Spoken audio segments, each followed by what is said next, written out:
بسم الله الرحمن الرحيم. السلام عليكم ورحمة الله وبركاته. الحمد لله رب العالمين، والصلاة والسلام الأتمان الأكملان على محمد خاتم النبيين وعلى آله وصحبه الغر الميامين ومن تبعهم وتابعيهم بإحسان إلى يوم الدين. أما بعد، رب اشرح لي صدري ويسر لي أمري واحلل عقدة من لساني يفقه قولي. رب زدني علما سبحانك لا علم لنا إلا ما علمتنا إنك أنت العليم الحكيم.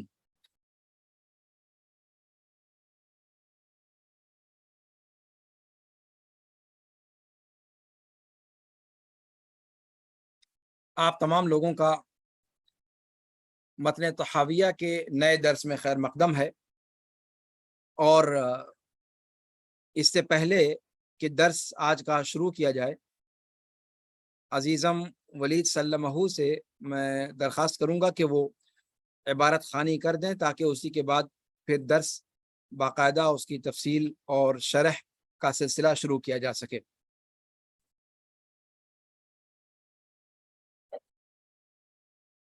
السلام علیکم ورحمۃ اللہ وبرکاتہ۔ وعلیکم السلام ورحمۃ اللہ۔ قال الإمام الطحاوي رحمه الله تعالى: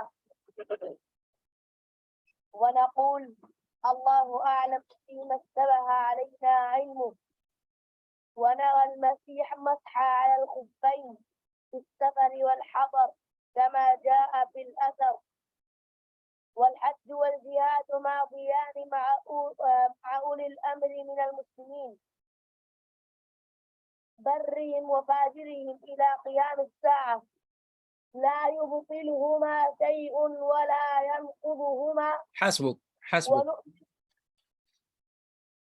آج انشاءاللہ العزیز ان جملوں پر ہمارا درس رہے گا۔ کل کا جو درس تھا اس میں ہم نے امام طحاوی رحمہ اللہ کے قول وَنَتَّبِعُ السُّنَّةَ وَالْجَمَاعَةَ وَنَجْتَنِبُ الشُّذُوذَ وَالْخِلَافَ وَالْفُرْقَةَ، اس پر تفصیل کے ساتھ گفتگو کی تھی۔ آج انشاءاللہ العزیز ہم اس نئے فقرے پر گفتگو کریں گے انشاءاللہ العزیز، اور جو باتیں اس کے اندر ذکر کی گئی ہیں اس کو تفصیل کے ساتھ کچھ بیان کرنے کی کوشش کریں گے۔ وَنَتَّبِعُ السُّنَّةَ وَالْجَمَاعَةَ وَنَجْتَنِبُ الشُّذُوذَ وَالْخِلَافَ وَالْفُرْقَةَ۔ اس کے بعد امام طحاوی رحمہ اللہ نے جو جملہ فرمایا تھا کہ وَنُحِبُّ أَهْلَ الْعَدْلِ وَالْأَمَانَةِ وَنُبْغِضُ أَهْلَ الْجَوْرِ وَالْخِيَانَةِ، کہ ہم عدل اور امانت والوں کو پسند کرتے ہیں، ان سے محبت رکھتے ہیں، اور ظلم اور خیانت کرنے والوں کو ناپسند کرتے ہیں۔ اور یہ چیز کل تفصیل کے ساتھ بیان کی جا چکی تھی کہ عدل اور امانت ان دونوں کا تعلق عقیدے سے بھی ہے۔ عقیدے کے اندر معتدل اقوال کو اختیار کرتے ہیں، اور اللہ رب العالمین کے حق میں یا رسول پاک صلی اللہ علیہ وسلم کے حق میں یا غیبیات کے اندر عمومی طور پر جو ذکر اللہ کے رسول صلی اللہ علیہ وسلم نے فرمایا ہے یا قرآن کے اندر آیا ہے اس کو من وعن تسلیم کرتے ہیں، اس میں کسی قسم کی خیانت کا ارتکاب نہیں کرتے، ہوائے نفس پر چلتے ہوئے۔ اسی کے بالمقابل عدل اور امانت، عدل کا اپوزٹ جور ہے، اور امانت کا اپوزٹ یا اس کی ضد خیانت ہے، اور عدل اور امانت دونوں کا آپس میں رشتہ ہے، مضبوط رشتہ ہے، اور ظلم اور خیانت کا بھی آپس میں رشتہ ہے۔ تو گویا یہ کہنا یہ چاہتے ہیں کہ شریعت مطہرہ جو مکمل عدل پر قائم ہے، ہم اس عدل کے معیار کو قائم رکھتے ہیں۔ ان اللہ یأمر بالعدل والاحسان وایتاء ذی القربی، تو وہاں اللہ رب العالمین نے جس طریقے سے عدل کا حکم دیا ہے تمام مخلوقات کو، اور شریعت کے جتنے بھی احکام ہیں وہ اعتدال پر اور عدل پر مبنی ہیں، اور अमानत जो है वो शरीयत मुतहरा मुकम्मल की मुकम्मल अमानत है। अल्लाह रब्बुल आलमीन ने फरमाया इन्ना अरदना अल अमानता अला समावाति वल अर्द वल जिबाल फअबैना अन यहमिलनहा व अशफaqna मिनहा व हमलहा अल इंसान इन्नहु काना ज़लूमन जहूला। यहाँ पर पूरी की पूरी शरीयत को अमानत गर्दाना गया, या कुरान करीम को अमानत कहा गया, या जो अहकाम और अवामिर हैं अल्लाह ताला के, उनको अमानत गर्दाना गया। तो ये बारे गिरा, ये अमानत है। इसके अंदर उनको मिन वान तस्लीम करना, ये अमानत का अदा करना है और खयानत से बचना है, और उनके अंदर किसी भी किस्म की तातील या तहरीफ या तअवील वो कहीं ना कहीं उसके डांडे खयानत से जाकर मिलते हैं। तो गोया इमाम तहावी रहमहुल्लाह कहना ये चाहते हैं कि हम इस अमानत के तकाज़ों को मलहूज रखते हुए हम कुरान और सुन्नत के अंदर अपने आप को महसूर रखते हैं, अकायद के बाब में भी, और खयानत से या हवाए नफ्स से, अपनी नफसानी ख्वाहिशात के एतबार से हम मनमानी तावीलात नहीं करते। और इसी तरीके से हम अपने अक़वाल, अफ़आल, अमाल के अंदर आदल से काम लेते हैं, कहीं भी आदल से गुरेज नहीं करते और जौर की तरफ, जुल्म की तरफ नहीं बढ़ते, चाहे फिर वो जुल्म अल्लाह रब्बुल आलमीन के हक में हो, या अल्लाह के रसूल के हक में हो, या आम मुमिनीन के हक में हो। हम जुल्म की तमाम शक्लों का इनकार करते हैं और उनसे अपने आप को दूर रखने की कोशिश करते हैं और जौर को नापसंद करते हैं। यहाँ जो है इमाम तहावी रहमहुल्लाह के कहने का मकसद ये था। उसके बाद इमाम तहावी ने फरमाया कि वनक़ूलु अल्लाहु अअलम फीमा इश्तबहा अलैना इल्मु, हम अल्लाहु अअलम कहते हैं उन मामलात में या उन मसाइल में जिनका इल्म हम पर मुश्तबह हो जाए। ये एक बहुत बड़ा उसूल बयान फरमा रहे हैं इमाम तहावी रहमहुल्लाह, और वो ये कि इंसान कितना ही ज़्यादा बड़ा, कितने ही ज़्यादा इल्म के आला मकाम पर फायज हो जाए, वो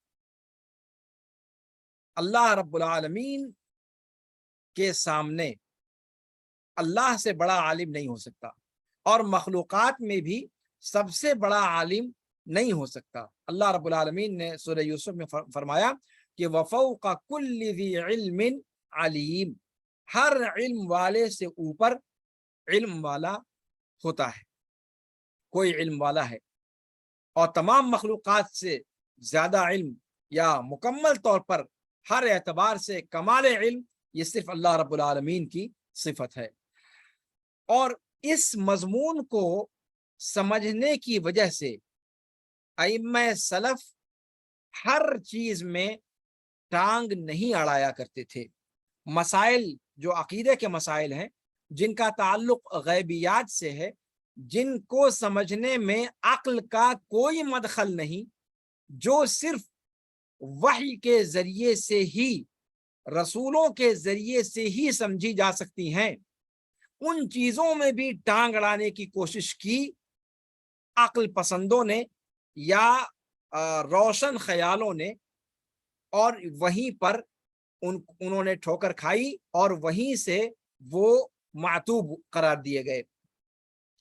इल्म का नशा बड़ा अजीब नशा होता है।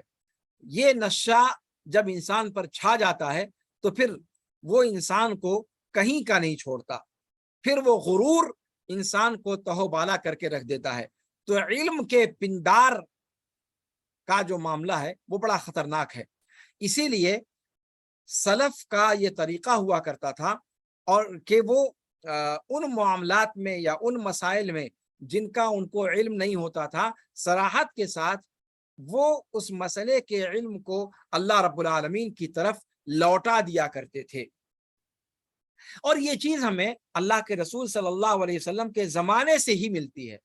अल्लाह के रसूल सल्लल्लाहु अलैहि वसल्लम सहाबा किराम से किसी बात के बारे में पूछते थे, किसी मसले के बारे में पूछते थे। सहाबा किराम کی زبان سے نکلتا تھا اللہ و رسولہ اعلم۔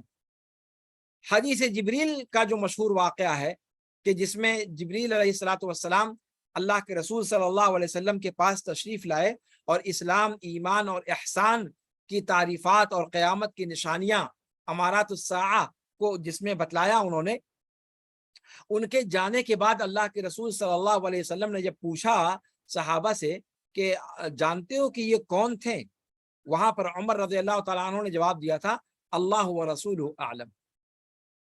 تو اللہ و رسولہ اعلم، اللہ کے رسول صلی اللہ علیہ وسلم جب تک حیات تھے تو اللہ و رسولہ اعلم جو ہے کہا جاتا تھا، اس لیے کہ رسول پر براہ راست وحی کا نزول ہوتا تھا، اور آپ صلی اللہ علیہ وسلم کے انتقال کے بعد اللہ اعلم کہا جائے گا، جیسا کہ امام طحاوی رحمہ اللہ نے یہاں پر سلف کا طریقہ بتلایا ہے۔ امام مالک رحمہ اللہ سے یہ منقول ہے کہ ان سے پتہ نہیں کتنے مسائل پوچھے گئے، جن میں سے 10-12 مسئلوں کا انہوں نے جواب دیا، اور باقی سارے مسئلوں میں انہوں نے کہا لا ادری لا ادری۔ تو اس بات کا اعتراف کہ انسان کو اس چیز کا علم نہیں ہے، وہ انسان کے قدر اور منزلت کو کم نہیں کرتا بلکہ اس کو اور بڑھاتا ہے۔ امام مالک رحمہ اللہ جو اپنے وقت میں شریعت کے سب سے بڑے جانکار تھے، بڑے محدث تھے، بڑے فقیہ تھے، اور بڑے خدا ترس انسان تھے، اور کوئی ان کا مد مقابل نہیں تھا، لیکن وہ مسائل کا جب ان کے سامنے ایک سلسلہ آتا تھا، جب سوالات کا ایک سلسلہ آتا تھا، تو ان کی زبان پر لا ادری بکثرت ملتا تھا۔ اللہ اعلم کہنا یا لا ادری کہنا ایسے مسائل میں جن پر انسان کو کامل دستگاہ نہ حاصل ہو، کامل دسترس نہ ہو، یہ سلف کا طریقہ رہا کیا ہے۔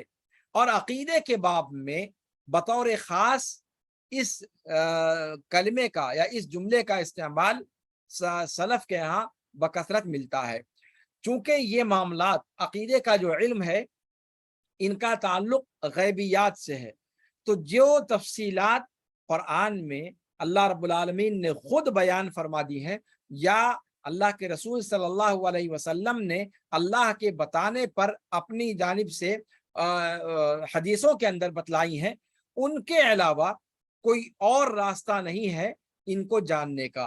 لہذا اگر قرآن و سنت کے اندر کوئی چیز ایسی مروی ہے جن میں جس نص کو یا جس آیت کو سمجھنے میں مکمل طور پر آپ کو اطمینان نہیں ہے، تو آپ وہاں پر خاموشی اختیار کریں، اللہ اعلم کہہ دیں کہ اللہ رب العالمین زیادہ جانتا ہے۔ یہاں پر اللہ اعلم پر تھوڑی سی تشریح لوگوں نے کی ہے کہ اللہ اعلم جب کہا جاتا ہے تو اس سے کیا مراد ہے۔ اللہ اعلم اس میں تفضیل ہے، لیکن اللہ رب العالمین کے لیے جب استعمال ہوتا ہے تو یعنی اللہ ہی مکمل طور پر جانتا ہے، ایسا نہیں کہ ہم تھوڑا سا جانتے ہیں لیکن اللہ تعالیٰ پورا جانتا ہے، جیسا کہ بظاہر لگتا ہے کہ جب کہتے ہیں زید افضل من عمر، تو یہ لگتا ہے کہ صاحب زید کے اندر بھی فضل ہے، لیکن عمر کے اندر بھی فضل ہے، لیکن زید عمر کے مقابلے میں زیادہ افضل ہے۔ یہاں اللہ عالم بھی یہ مقصد نہیں ہوا کرتا کہ ہمارے پاس بھی علم ہے لیکن اللہ کا علم زیادہ ہے۔ حقیقت میں یہاں پر مراد یہ ہوتا ہے کہ مطلق طور پر اللہ رب العالمین کمال علم سے متصف ہے، اس معنی کو بتلانا مقصد ہوتا ہے۔ اور ساتھ ہی اللہ اعلم منی یا من جمیع الناس، دونوں باتیں اس کے بارے میں کہی گئی کہ جب انسان کہتا ہے کہ اللہ عالم، تو اس کا ایک معنی یہ ہو سکتا ہے کہ جو مسئلہ پوچھا جا رہا ہے اس کے بارے میں اللہ رب العالمین مجھ سے زیادہ جانتا ہے، تو اس کا مطلب ہوگا کہ جو ہے اس مسئلے کا صرف مجھے علم نہیں ہے۔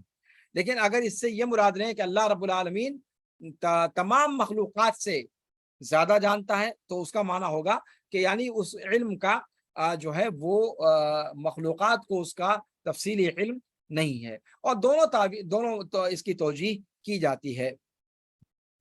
فی مشتبہ علینا علم، یعنی جس کا علم ہم پر مشتبہ ہو جائے۔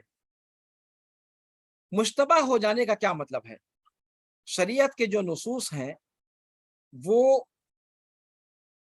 नसूस मुहकम और मुतशाबिह दो कबील के हैं। कुछ नसूस हैं जो या ज्यादा जो बड़ा हिस्सा है शरीयत का वो मुहकम है, और कुछ जगहें ऐसी हैं जो मुश्तबह के कबील से हैं। जैसा कि अल्लाह रब्बुल आलमीन ने फरमाया कि अल्लाह रब्बुल आलमीन ने आयात को उतारा और उनमें से जो है मुहकम भी हैं और बाज मुतशाबे हैं, तो जिनके दिलों में मर्ज होता है वो मुतशाबे के पीछे पड़ जाते हैं। ये अल्लाह रब्बुल आलमीन ने कुरान के अंदर फरमाया, मिन्हु आयातुम मुहकमातुन हुन्ना उम्मुल किताब व उखरु मुतशाबिहात फअम्मा अल्लज़ीना फ़ी क़ुलूबिहिम मरदुन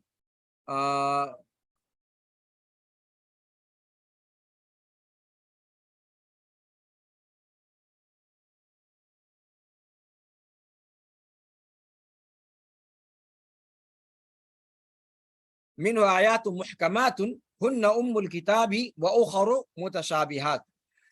कुरान के अंदर अल्लाह रब्बुल आलमीन ने सूरह आल इमरान की आयत नंबर 7 में इसको जिक्र किया है कि अल्लाह रब्बुल आलमीन ने जो आयत उतारी हैं वो आयत मुहकम वो आयत जिसके मफाहीम को समझने में किसी के अंदर इख्तिलाफ नहीं होता, वाज़ेह दिलालात होती हैं और वो हर शख्स उसके वाज़ेह दिलालात को समझता है।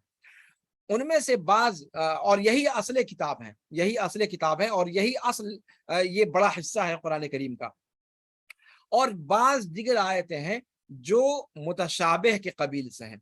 मुतशाबिह का मतलब क्या है? मुतशाबिह का मतलब यह है कि जिसका मफहूम बाज अफराद पर मुख्तलित हो जाए, बाज अफराद उसको मुकम्मल तौर पर सही सियाक में ना समझ पाए। ऐसा कुरान करीम के अंदर ऐसी कोई आयत नहीं है जो पूरी की पूरी इंसानियत पर मुश्तबह हो जाए, बल्कि वो मुश्तबह होती है जो कम इल्म वाले अफराद होते हैं उन पर। इसीलिए हुक्म दिया गया। इसके बाद जो ततिम्मा है इस आयत का, उससे उसकी इक़रात से ये समझ में आता है कि अहले इल्म की तरफ अगर इस चीज़ को लौटा दिया जाए तो वो इश्तिबाह खत्म हो जाता है। तो गोया यहाँ जिस मुतशाबिह का जिक्र किया गया या मुश्तबहात का जिक्र किया गया, मुतशाबिहात का, ये इजाफी चीज़ है, ये निस्बी चीज़ है, यानी ये उसके नज़दीक मुतशाबिह है जो जिसके नज़दीक उसकी दलालात वाज़ेह नहीं है। लेकिन कुरान की आयत ऐसी नहीं है कि कोई किसी की कोई दलालत तमाम मखलूक़ात पर मख्फी रह जाए, ऐसी बात नहीं है। इस चीज़ को जो है ज़हन में रखने की ज़रूरत है।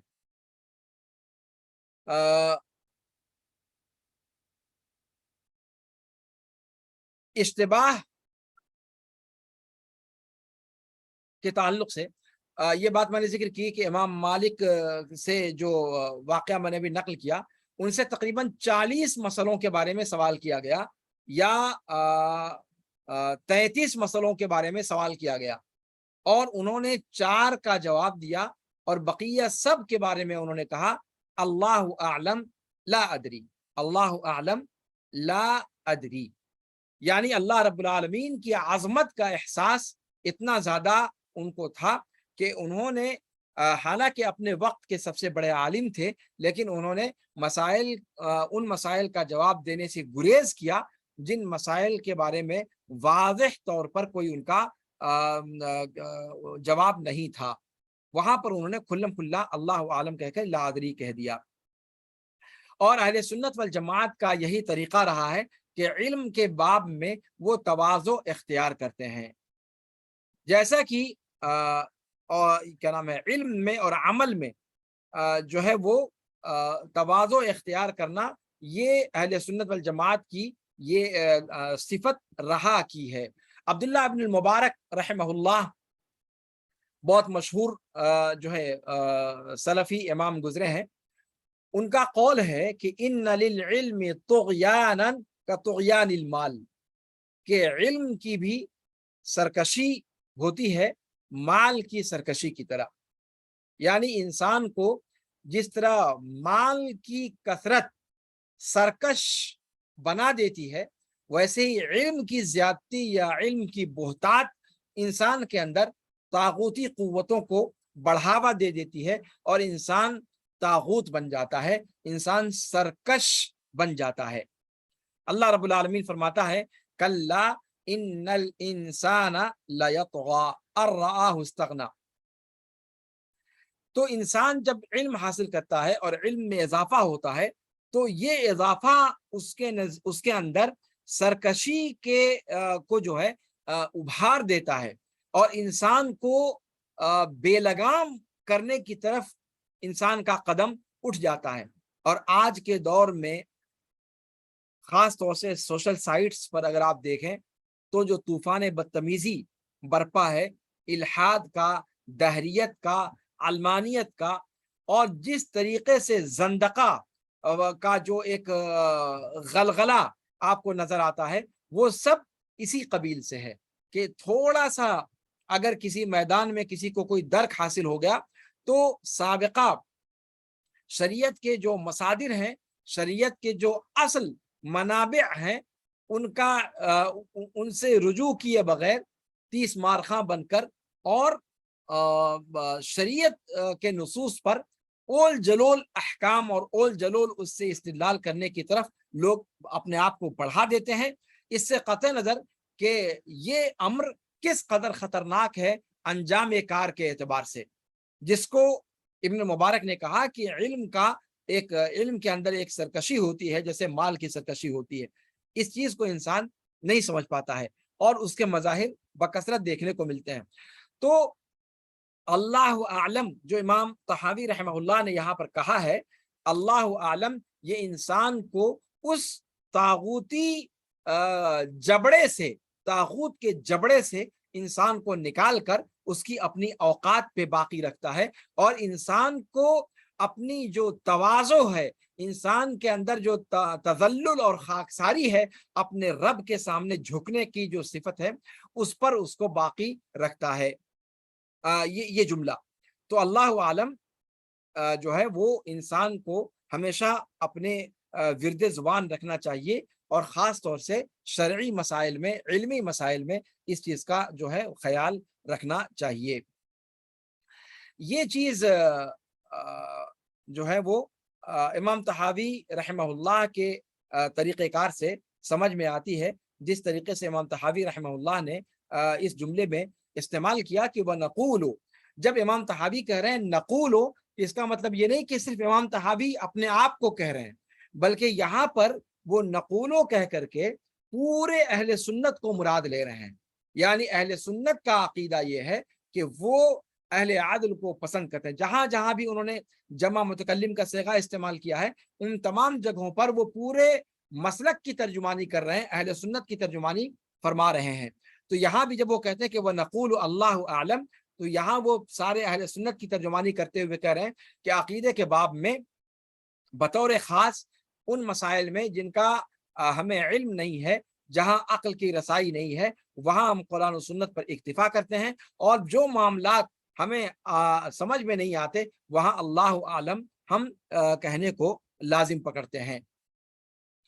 उसके बाद इमाम तहावी रहमहुल्लाह ने फरमाया कि व नरल मसहा अलल खुफ़ैन फी सफ़र, व नरा अल मसहा अलल खुफ़ैन फी सफ़र वल हदर कमा जाअ फिल अथर, कि हम मसह अलल खुफ़ैन को रवा समझते हैं, जायज समझते हैं, दुरुस्त समझते हैं, सफर में भी और हदर में भी, यानी सफर में हो या मुकीम हो अपने वतन में, जैसा कि असर में यानी अल्लाह के रसूल सल्लल्लाहु अलैहि वसल्लम की अहादीस शरीफा में आया है। यहाँ पर एक सवाल पैदा होता है कि जब किताब अकीदे की है, अकीदे की है यानी इल्मियात से इसका ताल्लुक है, तो फिर इसमें अमलियात को क्यों लेकर के आ गए इमाम तहावी रहमहुल्लाह? मसह अलल खुफ़ैन ये एक खालिस फ़िक़ही मसला है, खालिस फ़िक़ही मसला है। इस पर इससे पहले भी मैं शायद किसी दर्स में गुफ्तगू कर चुका हूँ कि मसह अलल खुफ़ैन का अकीदे में क्या मदखल है। अकीदे के अंदर इस फ़िक़ही मसले को जिक्र करके इमाम तहावी क्या कहना चाहते हैं रहमहुल्लाह रहमतन वासिआ। यहाँ पर गौर करने की बात यह है कि मस अलल खुफ़ैन سب سے بڑی بات ہے کہ مس علی الخفین کہتے کس کو ہیں؟ مس، پہلے جملے کی تشریح کر دی جائے. امام طحاوی نے کہا کہ وَنَرَا الْمَسَ، اور نرا کا مطلب یہ کہ ہم سمجھتے ہیں، ہم سمجھتے ہیں، ہم روا سمجھتے ہیں درست میں. تو نرا کا لفظ چونکہ ارا نرا یہ بظاہر ایسا لگتا ہے کہ یہ ہماری رائے ہے، تو یہاں یہ چیز واضح ہو جانی چاہیے کہ رائے کا ترجمہ یہاں پر نہیں ہوگا.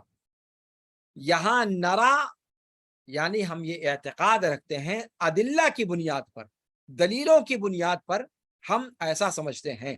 اور ایسا سمجھتے ہیں کا مطلب یہ کہ وہ اپنی ذات کو مراد نہیں لے رہے ہیں، جیسا کہ میں نے اس سے پہلے نقولوں میں کہا، بلکہ وہ مکمل پورے اہل سنت کو مراد لے رہے ہیں، تمام اہل سنت، بلکہ اہل سنت ہی نہیں، وہ تمام لوگ جو اسماء و صفات کے باب میں بھی کسی درجے میں ہم سے مختلف ہیں لیکن وہ خوارج اور روافظ کی ڈگر پر نہیں ہیں، وہ سارے اس کے اندر نرا کے اندر داخل ہیں جو مس علی الخفین کو مانتے ہیں. مس علی الخفین کا جو مسئلہ ہے اس میں روافظ جو ہیں وہ اس کو نہیں مانتے، اور خوارج میں سے کچھ فرقے ہیں جو مس علی الخفین کو نہیں مانتے. اس کے علاوہ کوئی باقاعدہ فرقہ تو نہیں ہے جو اس کا انکار کرتا ہو، لیکن افراد ہیں زید عمر بکر کے طور پر کچھ افراد ہیں جنہوں نے اس کا انکار کیا ہے، لیکن بطور فرقہ کے روافظ نے انکار کیا ہے اور خوارج کے کچھ فرقوں نے اس کا انکار کیا ہے. اور جب خوارج اور روافظ کے یہاں اس کا انکار پایا گیا تو یہاں سے یہ ایک عقیدے کا مسئلہ بن گیا، گرچہ اساساً یہ مسئلہ فقہ سے متعلق ہے، گرچہ یہ مسئلہ فقہ سے متعلق ہے. ایک دوسری چیز یہاں سمجھنے کی یہ بھی ہے کہ جس طریقے سے عقیدے کے مسائل میں عقل کا کوئی مدخل نہیں، بلکہ جیسے آیا ہے ویسے ہی ان کو تسلیم کرنا ہمارے اوپر واجب ہے. عقل لڑانا یا عقل کو گھسیڑنا یہ درست اور روا نہیں ہے، اس لیے کہ عقل کے دائرے سے وہ چیز ماورا ہے. ہم غیبیات کے بارے میں نہیں جانتے، اور عقل تجربے سے آتی ہے اور تجربہ غیبیات میں نہیں کیا جا سکتا، اس لیے عقل کا اس میں کوئی مدخل نہیں ہے. ویسے ہی مس علی الخفین کے بارے میں آپ نے علی رضی اللہ تعالیٰ عنہ کا مشہور قول سنا ہوگا کہ اگر دین کی بنیاد عقل پر ہوتی تو مس علی الخفین نچلے حصے میں کیا جاتا، پاؤں کے نچلے حصے کی طرف جو خفین کا حصہ ہے اس پر مسح کیا جانا چاہیے تھا بجائے اوپر کے حصے کے مسح کرنے کے. تو یہاں سے بھی گویا ایک طریقے سے اگر آپ دیکھیں تو جس طرح عقیدے کی بنیاد عقل پر نہیں ہے بلکہ وہ غیبیات پر ہے، یعنی استسلام پر ہے، ویسے ہی یہ مسئلہ بھی گرچہ فقہ کا مسئلہ ہے لیکن کہیں نہ کہیں استسلام کا پہلو اس کے اندر بھی پایا جاتا ہے، اور یہاں سے بھی اس کا عقیدے میں مدخل نکلتا ہے. اور دوسری بات جو میں نے ذکر کی کہ خوارج کے کچھ فرقے اور روافظ وہ اس کا انکار کرتے ہیں، یہاں سے بھی اس کو عقیدے کے اندر داخل کرنے کا ایک جواز بنتا ہے. ایک اور بات یہ اس کی تفصیل میں آگے بیان کروں گا کہ عقیدے کے اندر عام طور پر اہل سنت والجماعت کی عقیدے کی کتابوں میں جب عقیدے کے مسائل ذکر کیے جاتے ہیں تو صرف اس میں ایمانیات نہیں ہوتے، یعنی ایمان کے جو ارکان ان تؤمن باللہ وملائکتہ وکتبہ ورسلہ والیوم الآخر والقدر خیرہ وشرہ والبعث بعد الموت والا معاملہ، ان کے یہاں عقیدے کی کتابوں میں صرف ان ارکان پر مشتمل باتیں نہیں ہوتی بلکہ علمیات کے علاوہ کچھ عملیات کا بھی معاملہ ہوتا ہے، اعمال بھی کچھ اس کے اندر داخل ہوتے ہیں، اعمال بھی اس کے اندر داخل ہوتے ہیں. اس کی تفصیل بھی تھوڑی سی میں آگے بیان کروں گا کہ تقریباً 3 طرح کے مسائل عقیدے کے تحت ذکر کیے جاتے ہیں، اور وہ کیا ہیں اس کی بات آگے انشاءاللہ بیان کروں گا. یہاں پر مس علی الخفین کی جو بات ہے یہ بات واضح ہونی چاہیے کہ خف کسے کہا جاتا ہے. 2 چیزیں ہیں، مس علی الخفین اور مس علی الجوربین. जौरब एक अलग चीज है और खुफ अलग चीज है। खुफ जो चमड़े का होता है, आज भी अरब में मुस्तामल है, उसे पहना जाता है। वो लंबा भी होता है और मुख्तसर भी होता है, टखने तक का भी होता है और ऊपर तक का भी होता है। वो चमड़े का होता है, उसको खुफ कहा जाता है। और खुफ पर मस्ह के हवाले से अल्लाह के रसूल सल्लल्लाहु अलैहि वसल्लम से एक बहुत बड़ी तादाद सहाबा की है जो मसअ अल खुफैन की रिवायत को नकल करती है। तकरीबन 70-80 सहाबा कराम से ये रिवायत मरवी है। यानी तवातुर के साथ मसअ अल खुफैन का मसला अल्लाह के रसूल सल्लल्लाहु अलैहि वसल्लम से साबित है। जहां तक मसअ अल जौरबैन का मसला है, वो तकरीबन 7-8 सहाबा से मरवी है। यानी साबित वो भी है, लेकिन तवातुर के दर्जे को वो नहीं पहुंचा हुआ है जौरबैन का मामला।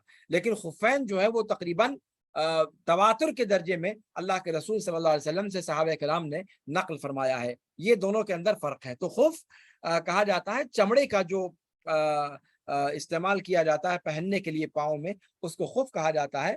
और जौरब जो आम कपड़े का या ऊन का जो मोजा पहना जाता है, उसको जो है वो जौरब कहा जाता है। दोनों पर मस्ह करना साबित है। हाँ, एक बात यहाँ अलबत्ता बताने की जरूरत है कि मस्ह अलल खुफैन में अहले सुन्नत में किसी का इख्तलाफ नहीं है। अहले सुन्नत में किसी का इख्तलाफ नहीं है, चूंकि ये तवातुर के साथ अल्लाह के रसूल सल्लल्लाहु अलैहि वसल्लम से साबित है। हाँ, जौरबैन का जो मसला है, उनमें जौरबैन पर मसह के ताल्लुक से कुछ उलमा का मसला इख्तलाफ का जिक्र किया जाता है। ये दोनों में फर्क है, मसह अल खुफैन में और मसह अल जौरबैन में। मसह अल खुफैन ये तवातुर के साथ अल्लाह के रसूल सल्लल्लाहु अलैहि वसल्लम से साबित है और पूरी अहले सुन्नत वल जमात की अहले सुन्नत वल जमात में कोई एक फर्द भी इसका मुखालिफ नहीं है, सिवाय उन गुमराह फिरकों के जिनका जिक्र आपके सामने मैंने किया, रवाफिज और खवारिज के कुछ फिरके और इक्का दुक्का अफराद। लेकिन मसअ अल जौरबैन का मामला ऐसा नहीं है, वो तवातुर के साथ नहीं साबित है, पहली बात। दूसरी बात है कि साबित तो है मुकम्मल तौर पर, इसमें कोई दो राय नहीं, लेकिन चूंकि तवातुर नहीं है, उस मसले में, जौरबैन के मसले में बाज लोगों का इख्तिलाफ मनकूल है। ये दोनों में के अंदर फर्क है। तो यहाँ पर इमाम तहावी ने जौरबैन नहीं कहा है, खुफैन का जिक्र किया है। यानी यहाँ जो मसला इमाम तहावी रहमहुल्लाह बयान फरमा रहे हैं कि मसअ अल खुफैन को हम जायज समझते हैं या हमारा एतकाद है कि ये चीज दुरुस्त है, ये तवातुर के साथ अल्लाह के रसूल सल्लल्लाहु अलैहि वसल्लम से साबित है और अहले सुन्नत वल जमात में इसका कोई भी मुखालिफ नहीं है। यानी मुत्तफक अलैह चीज है जिसको इमाम तहावी रहमहुल्लाह ने जिक्र फरमाया है। और अकीदे में क्यों जिक्र किया गया, इसकी वजह आपको बता दी गई।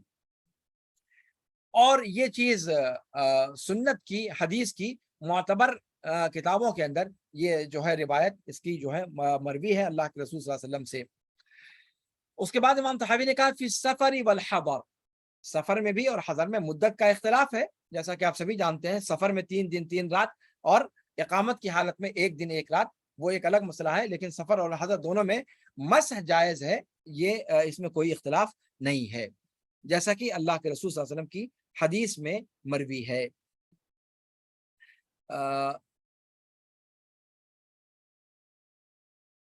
ये चीज जो है जहन में रहनी चाहिए।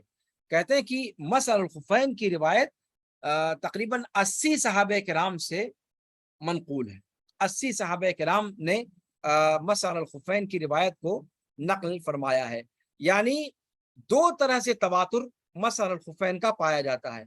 एक तो सहाबे किराम की जो तादाद है, रिवायत बयान करने वालों की जो तादाद है, आप सल्लल्लाहु अलैहि वसल्लम से देख कर या सुनकर उनकी तादाद 80 के करीब है, इस एतबार से तवातुर हुआ। दूसरे तवातुर अमली भी है कि उम्मत का इस पर लगातार अमल चला आता रहा है। गोया मसअ अल खुफैन ये तवातुर नकली भी है और तवातुर अमली भी है। और मसअ अल जौरब का जहां तक मसला है, वो तकरीबन 7 या 8 सहाबा किराम से मनकूल है और उसके अंदर बाज लोगों का इख्तिलाफ है, जैसा कि मैंने आपके सामने जिक्र किया है। آپ صلی اللہ علیہ وسلم سے تواتر کے ساتھ مسح الخفین کا مسئلہ صحابہ کرام سے مروی ہے، منقول ہے، قولی طور پر بھی، عملی طور پر بھی، آپ کو دیکھا بھی، آپ سے سنا بھی، اور عملی طور پر صحابہ نے اس کو کیا بھی، اور امت نے اس پر لگاتار عمل جاری رکھا۔ اور یہ چیز سفر اور حضر دونوں میں ہے۔ اللہ کے رسول صلی اللہ علیہ وسلم کا ارشاد ہے کہ یمسح المقیم یوما ولیلہ ویمسح المسافر ثلاثۃ ایام بلیالیہن۔ یہ روایت امام مسلم نے نقل کی ہے، تخریج کی ہے اس کی، امام نسائی نے، امام ابن ماجہ نے۔ مسلم میں 661 نمبر کی روایت ہے، نسائی میں 128، ابن ماجہ میں 552 نمبر کی روایت ہے۔ یہ ہو گیا مسح الخفین کا مسئلہ کہ یہ اللہ کے رسول صلی اللہ علیہ وسلم سے تواتر نقلی اور تواتر عملی سے ثابت ہے۔ یہاں پر ایک چیز اور نقل کی جاتی ہے کہ کیا مسح علی الخفین قرآن کی آیت سے بھی ثابت ہے؟ تو اس میں اگر تفصیل میں جائیں تو بات بڑی لمبی ہو جائے گی، اس لیے مختصر میں اس کو ذکر کر کے آگے بڑھوں گا کہ صحیح قول یہ ہے کہ وَامْسَحُوا، قرآن کے اندر جو آیت وضو ہے اس میں اللہ تعالیٰ نے فرمایا کہ وَامْسَحُوا بِرُؤُوسِكُمْ وَأَرْجُلِكُمْ إِلَى الْكَعْبَيْن، یعنی ایک قرأت ثواب میں سے ہے وَامْسَحُوا بِرُؤُوسِكُمْ وَأَرْجُلِكُمْ، ابھی جو حفظ کی قرأت ہے وہ ہے وَامْسَحُوا بِرُؤُوسِكُمْ وَأَرْجُلَكُمْ إِلَى الْكَعْبَيْن، وَأَرْجُلَكُمْ، یعنی مغسولات پر عطف کیا گیا ہے، اور یہی صحیح ہے، اور یہی قرأت ہم لوگ پڑھتے ہیں۔ لیکن قرأت سواہی میں سے بعض قراء نے ارجل کے کسرے کے ساتھ پڑھا ہے، یعنی برؤوسکم وارجلکم الی الکعبین۔ تو بعض لوگوں نے اس کسر کی جو قرأت ہے اس سے استدلال کیا کہ مسح جو ہے، اور ظاہر سی بات ہے مسح براہ راست پیر پر کیا نہیں جاتا، تو انہوں نے یہ سمجھا کہ مسح سے مراد مسح علی الخفین ہے۔ یہ چیز جو ہے بعض لوگوں نے نقل کیا، لیکن یہ چیز حقیقت کے اعتبار سے درست نہیں ہے۔ کیوں نہیں درست ہے؟ اس لیے کہ اللہ تعالیٰ نے فرمایا کہ وَامْسَحُوا بِرُؤُوسِكُمْ وَأَرْجُلِكُمْ إِلَى الْكَعْبَيْن، إِلَى الْكَعْبَيْن، یہ إِلَى الْكَعْبَيْن کی جو قید ہے، اور آپ جانتے ہیں کہ غایت مغیہ میں داخل مانا جاتا ہے، اس کی بحث جو ہے فقہ کی کتابوں میں بہت تفصیل کے ساتھ نقل کی گئی ہے۔